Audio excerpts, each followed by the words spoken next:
નમસ્કાર મિત્રો, હું પટેલ પેજ બેઝિક સાયન્સના આ વિડીયોમાં આપ સૌનું સ્વાગત કરું છું.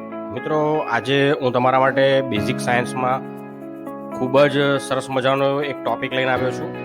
ઘણી વખત કેટલાક મિત્રો રાત્રે ઊંઘતા હોય તો ઊંઘમાં નસકોરા બોલાવે છે, અને ઘણી વખત તો આ મિત્રો એવા મૂડમાં આવી જાય કે એવા રિધમમાં નસકોરા બોલાવે કે એમની બાજુમાં એમની પત્ની સૂતી હોય તો એ સૂઈ પણ ના શકે. અને ઘણી વખત તો એવા ભયાનક નસકોરા બોલાવે કે નાના બાળકો હોય તો એ બી પણ જાય. તો શું મિત્રો તમને ખબર છે કે આ નસકોરા કેટલાક માણસો સૂએ તો કેમ બોલે છે? આમ તો એના ઘણા કારણો છે નસકોરા બોલવાના, પણ એમાંથી આપણે કેટલાક કારણોની આજે ચર્ચા કરીશું. તો ચાલો જોઈએ મિત્રો, કેટલાક લોકો ઊંઘતી વખતે નસકોરા કેમ બોલાવે છે.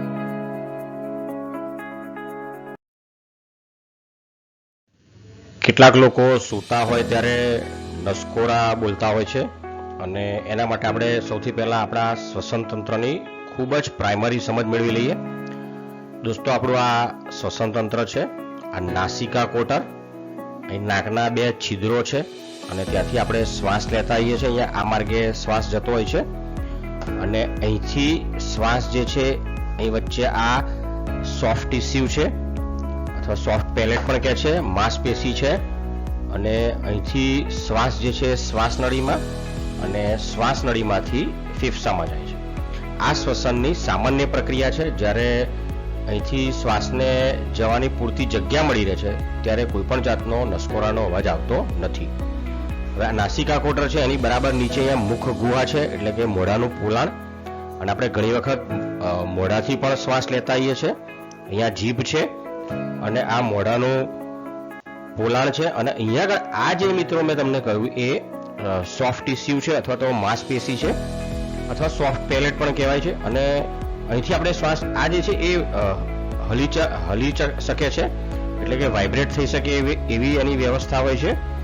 એટલે જ્યારે મોઢા વડે શ્વાસ લઈએ ત્યારે ઘણી વખત આની પોઝિશન જે છે એ આ બાજુ મળી જતી હોય છે, અને અહીંથી જ્યારે નાકમાંથી શ્વાસ જાય ત્યારે એ શ્વાસ અથવા તો એ હવાને અંદર જવાની જગ્યા મળતી નથી, અને એના લીધે આનું વાઇબ્રેશન થાય છે, અને એના લીધે અવાજ આવે છે, જેને આપણે નસકોરાનો અવાજ કહીએ છીએ. ચાલો વધુ વિસ્તારપૂર્વક આને સમજવાની કોશિશ કરીએ.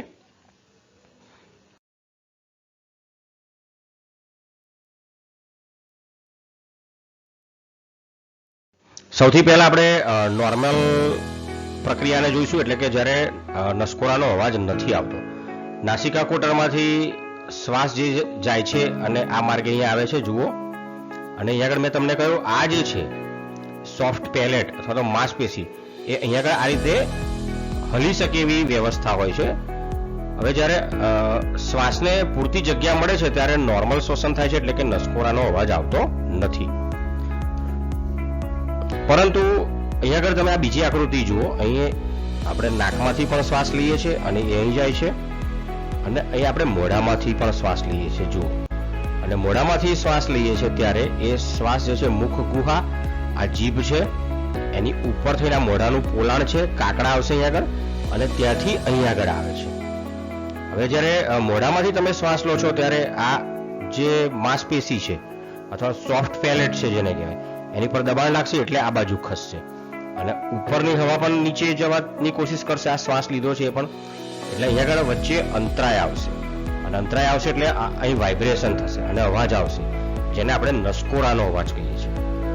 અહીંયા આગળ જુઓ, તમે મોઢામાંથી જ્યારે શ્વાસ લો છો ત્યારે આ જે માંસપેશી છે એ આ તરફ આવી જતી હોય છે, અને આ જે નાકમાંથી આપણે એટલે કે નાસિકા કોટરમાંથી જે શ્વાસ લીધો છે એને જવા માટે પૂરતી જગ્યા મળતી નથી, એટલે અહીં ધક્કો મારશે, એટલે આ જે માંસપેશી છે એનું વાઇબ્રેશન થશે, જેને આપણે નસકોરાનો અવાજ કહીએ છીએ. આવું થવા પાછળ ઘણા બધા કારણો છે. સૌથી પહેલા તો આપણા શરીર જે છે એના ચહેરાની રચના, આપણું આ જે જડબું જે છે એના સ્નાયુઓ નબળા હોય તો એ ખુલ્લું ને ખુલ્લું રહે ત્યારે પણ આવી ઘટના બનતી હોય છે. અથવા ઘણી વખત કોઈ વ્યક્તિનું વજન વધારે હોય, એટલે કે આ જડબું જે છે એ વધારે વજનદાર હોય, એમાં વધારે માંસ હોય તો પણ એ ખુલ્લું રહેતું હોય છે, ત્યારે પણ નસકોરા બોલતા હોય છે. નસકોરા બોલવાના મેં તમને કહ્યું એમ ઘણા કારણો હોઈ શકે છે, પણ એમાંથી હું કેટલાક કારણો તમને આજે કહેવાનો છું. અને કેટલાક વ્યક્તિઓ દારૂનું સેવન કરતા હોય, વ્યસની હોય. ઘણા લોકોને ઊંઘ ના આવતી હોય તો મગજ શાંત કરવાની અથવા તો સારી રીતે ઊંઘાઈ જાય એટલે આવી ગોળીઓ ખાતા હોય છે.